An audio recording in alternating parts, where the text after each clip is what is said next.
Good morning YouTube, welcome back to another video. And I'm going to be honest, this morning I'm struggling. And I'm struggling for a couple of reasons. Number one, the entire plan I had for this video has kind of gone out the window. The tracks that I wanted to do, I wanted to take the Hyden Norseman track out to the goldfields. That's currently closed. I'm on a different track. This is the Lake King Norseman Road. However, you can see how much water's on it. If you've seen my other videos, you might have seen that I got really badly bogged one time out in the goldfields. That's kind of got me a little bit worried about what this track is going to look like. Second challenge, last night was exceptionally cold. I think that was the coldest night I've ever had camping. I was just shaking like uncontrollably. It was that cold up in the top of the troop here. I've had like 4 hours sleep. I'm coming off the back of a night shift swing at work, so my brain wants to say words, but my mouth can't interpret it. I've had about 30 goes at filming this intro, so this video is going to be a challenge, but hopefully I can make something interesting out of this. My whole plan's out the window, so I don't know what this is going to look like, but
I was gonna just hit this track and just see how I go.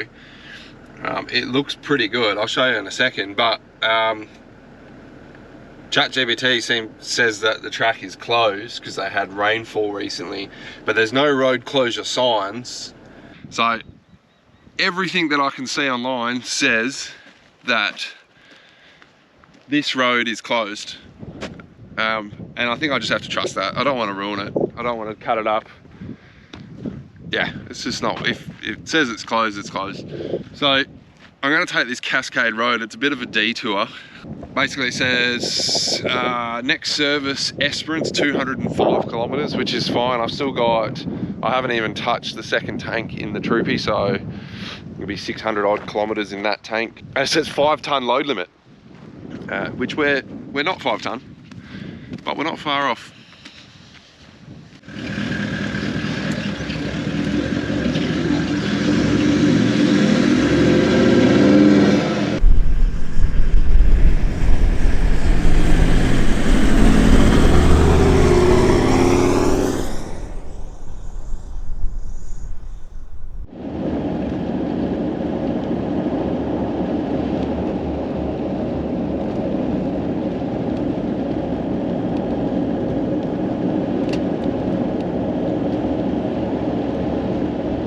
I'm still on that Cascade Road. I pulled over once to reassess whether I should even do this or not.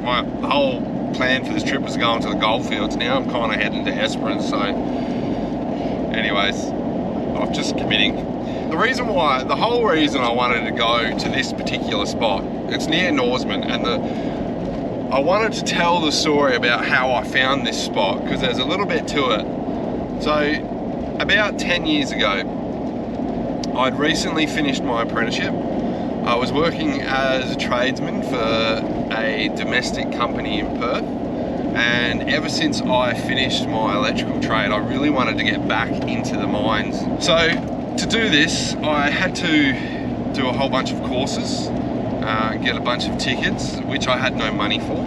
So I'd borrowed some money off my mum, something I'm not particularly proud of. But I was in debt and I wanted to get out of it. I wanted to go into mining. I wanted to do more camping. I wanted to get more of a setup in my car, and I was just desperate to get another job. So after a few months of knocking on doors, getting all these tickets, getting everything sorted, I finally found myself a job with a mining company. To fast forward a little bit, I ended up working there for about 3 to 4 months. That project ended up finishing, and then the company I was working for asked if I wanted to go to the next project, which I did. With every paycheck I got, the first thing I did was I paid everyone back. I paid my mum back, I paid my girlfriend at the time, who's now my wife, and I just bought a couple of things. I bought my first set of Max Tracks. I could never afford Max Tracks, so I just went without them. Spotties, I got a fridge, I got just the basic stuff that you do when you've got that tiny little bit of disposable income. So everything was going great. I was actually starting to save a little bit of money, not much, but I had saved a little bit. That all came crashing down when the company I was working for went bankrupt. They went into administration. So I got put on stand down, everyone did. And I found myself 3-4 months later, after finishing up with the company I did my apprenticeship with, jobless. I was unemployed. And they waited till the day of the fortnight that you were supposed to get paid to put the company into administration. So that gives you the state of mind that I was in at the time. And I'm going to expand on this a little bit further up the road when I get to the next part of this track.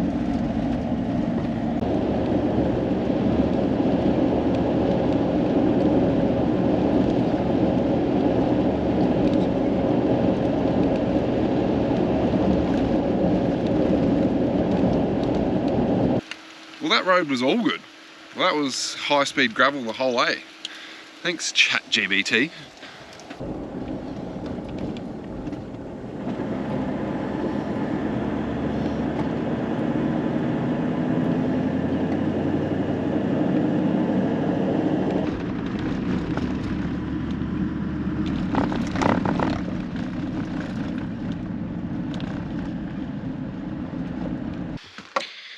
Alright, welcome back. Welcome to the Greater Western Woodlands, I think it's called. And also, we're finally in the goldfields. And we're currently driving down the, what's it called? The Norseman Heritage Trail, which is pretty cool. I have actually done this before. I'll show you what we just pulled up at. It's like an old winch.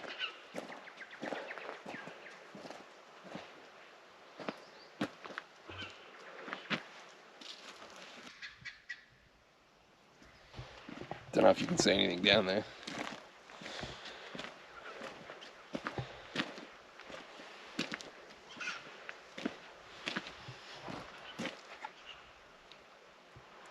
Far out. That goes right down.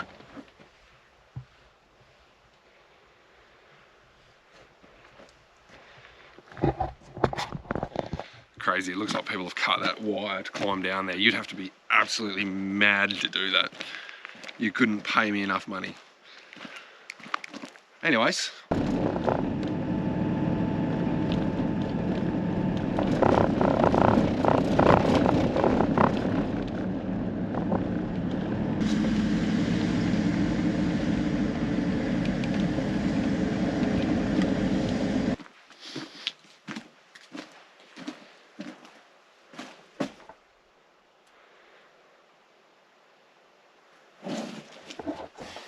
Yeah, no thanks. Definitely an above ground person.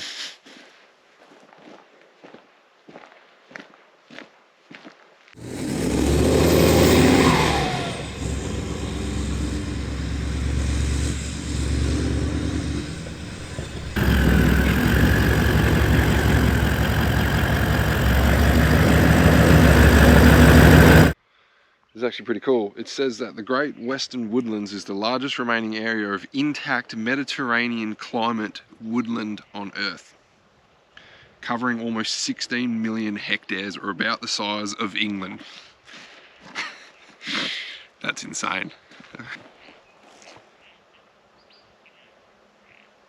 Geez, that would have taken some work. Probably all built by hand. There's heaps of dams similar to that in the goldfields. A car came, and I had to immediately stop filming because I'm petrified of someone seeing me do this. Let's continue with the story about how I ended up here for the first time. So I've just lost my job.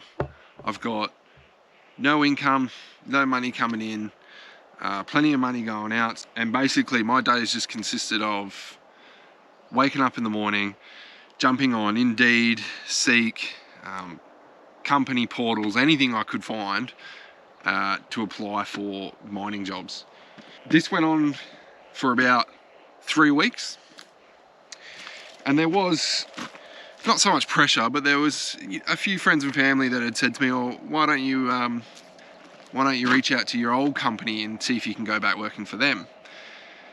And I just really didn't want to do that. It just felt like such a massive step backwards for me, and I just really wanted to go into this mining industry.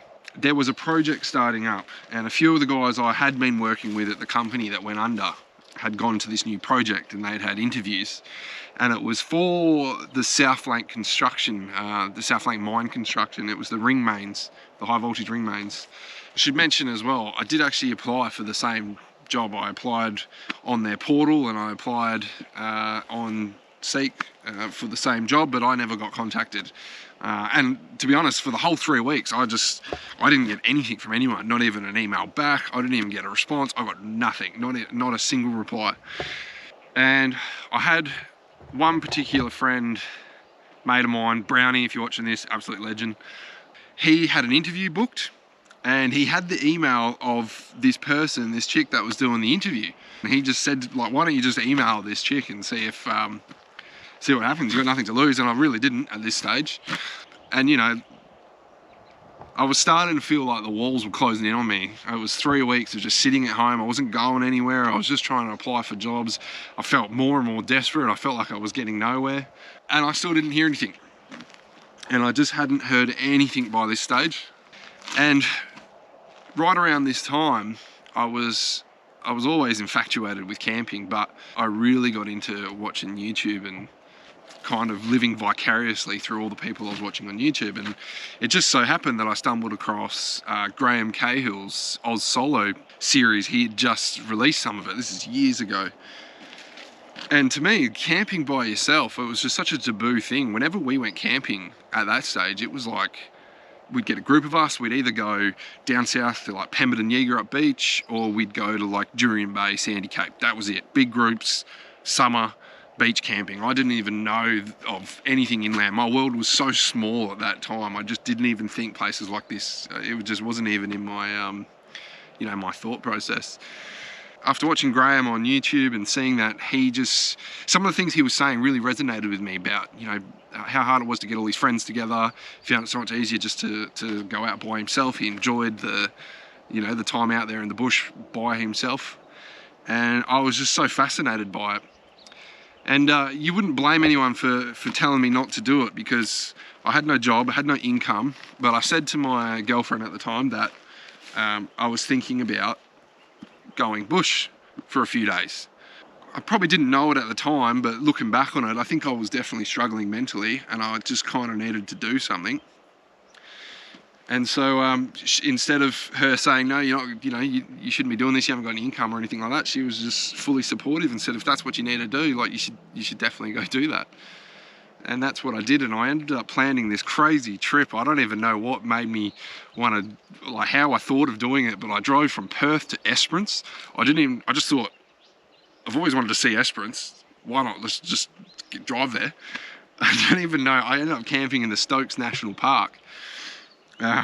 Drove into Esperance, got fuel and left. I didn't even know the places to go to. There was no wiki camps or anything back then, so I drove in there, and I think it was raining or something like that, and I jumped on I've got one of those HEMA books. I still have it in the troopy. I'll show you later. jumped in there and I was scrolling through, and I think I saw the Holland track, and I'd heard of that, and I could see that it wasn't that far north. And this was the very first time I'd ever done something I would call like outback or inland. I'd always stuck to the coast. It was the first time I've driven up an outback road onto a dirt track, and I just fell in love with it. It was just the best experience. And I ended up finding the turnoff, which is just a little bit further up ahead. And I pulled in and I found camp. And I think I'll save the rest of this story for that spot, because I guarantee it won't be taken.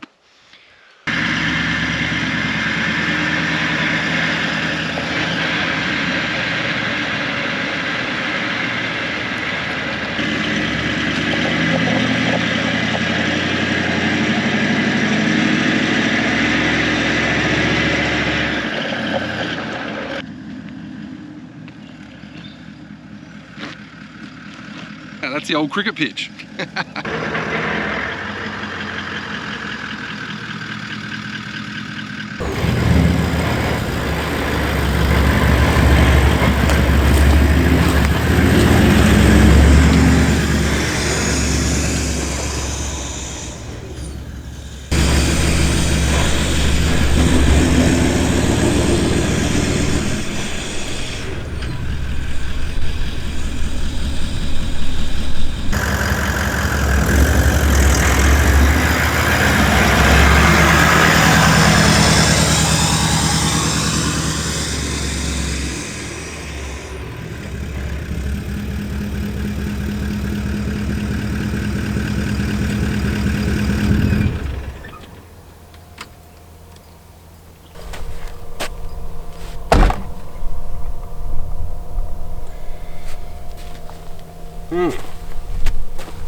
I don't really know what to say. I'm not sure what the odds are of this, but this is a spot, and it's now a drill pad. And by the look of this brush, it was only pushed in the last week or so, probably not even a couple of days. And you know, this track is here for a reason. It was always here for a reason. It was quite overgrown before. They've obviously done a fair bit of work here recently to open this up. But yeah, that's a drill pad. There's a few other tracks around here. I think there's a spot just over there. This was the spot. The old fire pit's still there. It's just sitting over on the other side there. Yeah, I got some photos on my Instagram, which I'll try and put into the video, but yeah, this was the spot. This was all covered by bush and a bit of trees and stuff like that. There was heaps of firewood reversed in. There was a campfire just there, and this was just all bush. This trip is this kind of sums up the whole trip really. This is one of my most nostalgic spots. It's getting mined. So anyways, let me finish the story of how I ended up here. Somewhere over there, I'll find another spot. There you go, that's the old fire pit right there. And you used to park right up on the edge here. I've got a photo of my swag just somewhere here. And that was your view. You can even hear it must be it's probably the drill rig that's going to do these. It's somewhere up that hill. That's probably going to be running all night. Oh, the irony. Well, don't know, it's pretty late in the day. I might just backtrack this track to the other side. You can kind of go back out and around the other side of the Salt Lake there. Well, not the other side, sorry, like just further south. I'll see if there's anything out there. I've never been out there, so we'll have to make a new spot, a new nostalgia memory. Or maybe I'll just say that was the spot. Maybe I'll just make the whole thing up.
Was that where I was exactly just before?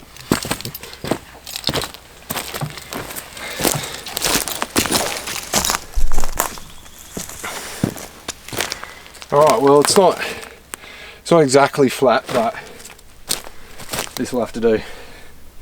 I got a couple of the old Land Cruiser handbrakes engaged, and it's in low range and in gear. I don't know whether low range or high range is better for roll away. I'm assuming low range. I don't know, but anyways, I need to get the drone up. I haven't even put it up once yet this whole trip.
Alright, well,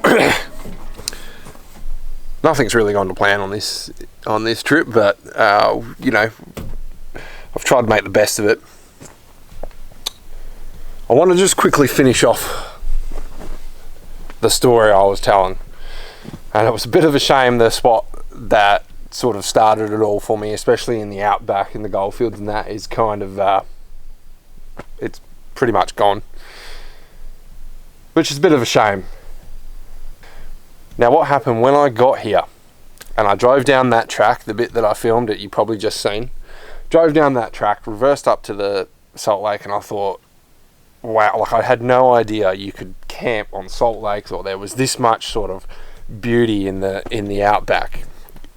I just thought it was mining, or don't really know. I don't know what I thought, but I didn't think there was all this out there.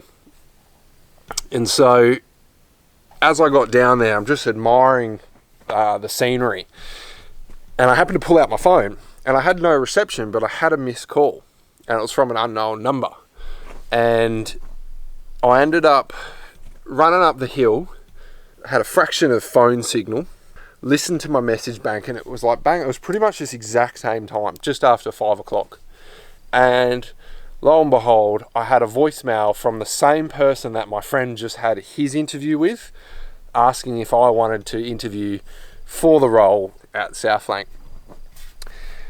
And the reason I wanted to tell this story is because it kind of all just worked out in the end, and I can't believe the way it played out, the fact that I came out here, the fact that I found that spot, then I had a missed call, and then I had an interview. I ended up calling her back the next day, and I did the interview at the Norseman Roadhouse there. It used to be a Caltex, it's now an Ampol. And I sat in the car park there and did the interview. And it's funny, you know, if I think back to myself 10 years ago, if I could talk to Clint that was sitting just out there 10 years ago and just sort of let him know that it kind of works out all right. Here I am 10 years later in the same spot. I've got my dream car. I'm married to my dream woman. We're beginning a life together, and I think I'll be coming back to this spot, if they don't mind it, for many years to come. Whew. All right, I need a beer.